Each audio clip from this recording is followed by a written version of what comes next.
तो प्रधानमंत्री मोदी मन की बात कर रहे हैं, आइए आपको सीधे ले चलते हैं। 99वां एपिसोड है। हम बहुत तेजी से मन की बात के शतक की तरफ बढ़ रहे हैं। ये कार्यक्रम मेरे लिए 130 करोड़ देशवासियों से जुड़ने का एक और माध्यम है। हर एपिसोड से पहले गांव शहरों से आए ढेर सारे पत्रों को पढ़ना, बच्चों से लेकर बुजुर्गों के ऑडियो मैसेज को सुनना, ये मेरे लिए एक आध्यात्मिक अनुभव की तरह होता है। साथियों, आज के कार्यक्रम की शुरुआत मैं एक अनूठे उपहार की चर्चा के साथ करना चाहता हूं। तेलंगाना के राजन्ना सिरसिल्ला जिले में एक बुनकर भाई हैं, एलदी हरिप्रसाद गारू। उन्होंने मुझे अपने हाथों से G20 का ये लोगो बुनकर के भेजा है। ये शानदार उपहार देखकर तो मैं हैरान ही रह गया। हरिप्रसाद जी को अपनी कला में इतनी महारत हासिल है कि वो सबका ध्यान आकर्षित कर लेते हैं। हरिप्रसाद जी ने हाथ से बुने G20 के इस लोगो के साथ ही मुझे एक चिट्ठी भी भेजी है। इसमें उन्होंने लिखा है कि अगले साल G20 शिखर सम्मेलन की मेजबानी करना भारत के लिए बड़े ही गौरव की बात है। देश की इसी उपलब्धि की खुशी में उन्होंने G20 का यह लोगो अपने हाथों से तैयार किया है। बुनाई की यह बेहतरीन प्रतिभा उन्हें अपने पिता से विरासत में मिली है और आज वे पूरे पैशन के साथ इसमें जुटे हुए हैं। साथियों, कुछ दिन पहले ही मुझे G20 लोगो और भारत की प्रेसिडेंसी की वेबसाइट को लॉन्च करने का सौभाग्य मिला था। इस लोगो का चुनाव एक पब्लिक कॉन्टेस्ट के जरिए हुआ था। जब मुझे हरिप्रसाद गारू द्वारा भेजा गया उपहार मिला तो मेरे मन में एक और विचार उठा।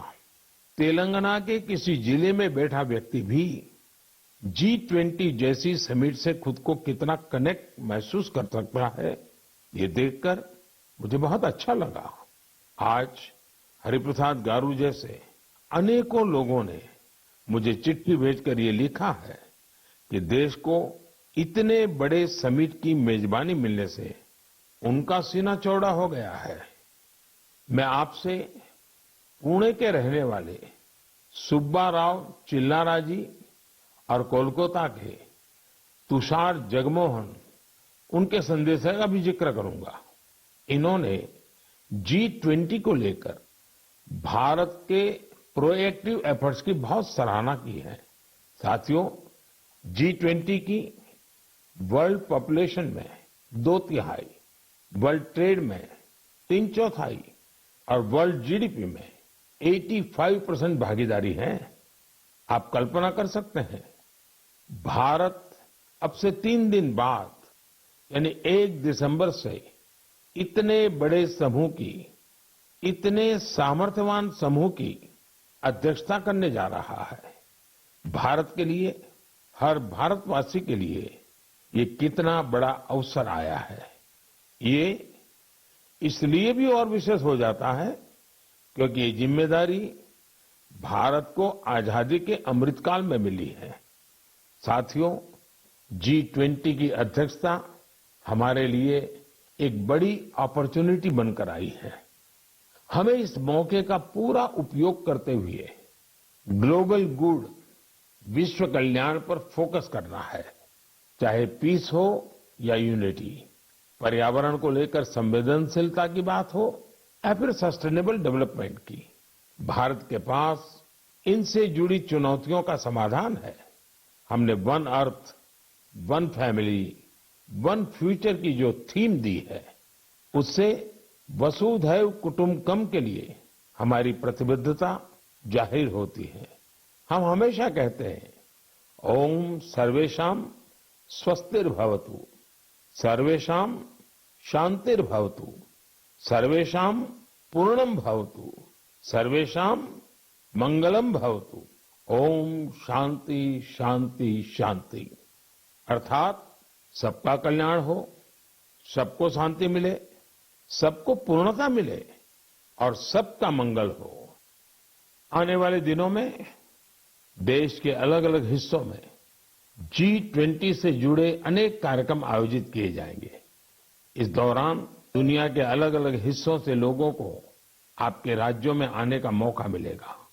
मुझे भरोसा है कि आप अपने यहाँ की संस्कृति के विविध और विशिष्ट रंगों को दुनिया के सामने लाएंगे और आपको ये भी याद रखना है कि G20 में आने वाले लोग भले ही अभी एक डेलीगेट के रूप में आए, लेकिन भविष्य के टूरिस्ट भी हैं। मेरा आप सभी से एक और आग्रह है, विशेष तौर से मेरे युवा साथियों से, हरिप्रसाद गारू की तरह ही आप भी किसी न किसी रूप में G20 से जरूर जुड़े। कपड़े पर G20 का भारतीय लोगो बहुत कूल तरीके से, स्टाइलिश तरीके से बनाया जा सकता है, छापा जा सकता है। मैं स्कूलों, कॉलेजों, यूनिवर्सिटी से भी आग्रह करूंगा कि वो अपने यहाँ G20 से जुड़ी चर्चा, परिचर्चा, कंपटीशन कराने के अवसर बनाएं। आप G20.in वेबसाइट पर जाएंगे तो आपको अपनी रुचि के अनुसार वहां बहुत सारी चीजें मिल जाएगी। मेरे प्यारे देशवासियों, 18 नवंबर को पूरे देश ने स्पेस सेक्टर में एक नया इतिहास बनते देखा। इस दिन भारत ने अपने पहले ऐसे रॉकेट को अंतरिक्ष में भेजा जिसे भारत के प्राइवेट सेक्टर ने डिजाइन और तैयार किया था। इस रॉकेट का नाम है विक्रम-S।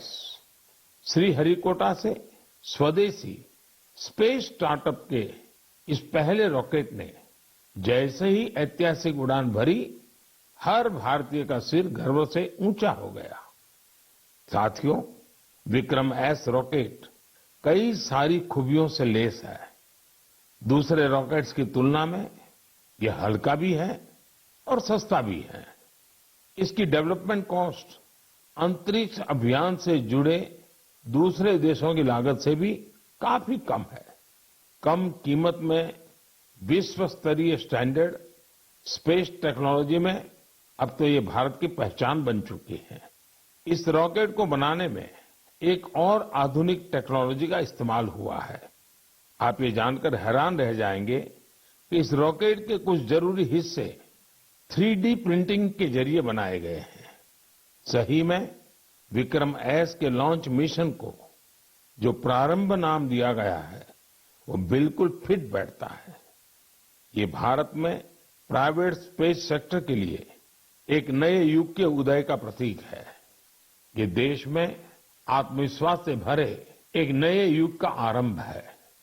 आप कल्पना कर सकते हैं कि जो बच्चे कभी हाथ से कागज का हवाई जहाज बनाकर उड़ाया करते थे, उन्हें अब भारत में ही हवाई जहाज बनाने का मौका मिल रहा है।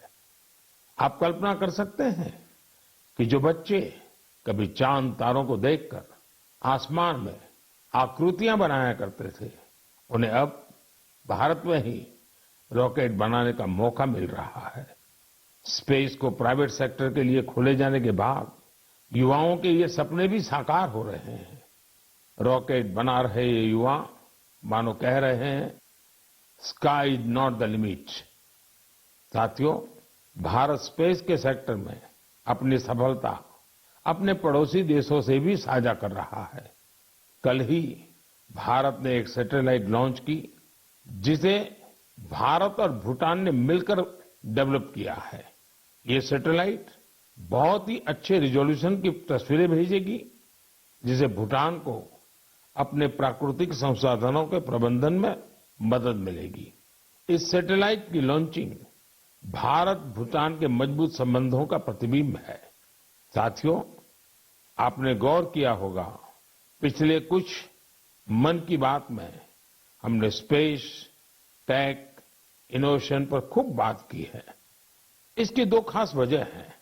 एक तो यह कि हमारे युवा इस क्षेत्र में बहुत ही शानदार काम कर रहे हैं। They are thinking big and achieving big. अब वे छोटी छोटी उपलब्धियों से संतुष्ट होने वाले नहीं हैं। दूसरी यह कि इनोवेशन और वैल्यू क्रिएशन इस रोमांचक सफर में वे अपने बाकी युवा साथियों और स्टार्टअप्स को भी एनकरेज कर रहे हैं। साथियों, जब हम टेक्नोलॉजी से जुड़े इनोवेशंस की बात कर रहे हैं तो ड्रोन्स को कैसे भूल सकते हैं। ड्रोन के क्षेत्र में भी भारत तेजी से आगे बढ़ रहा है।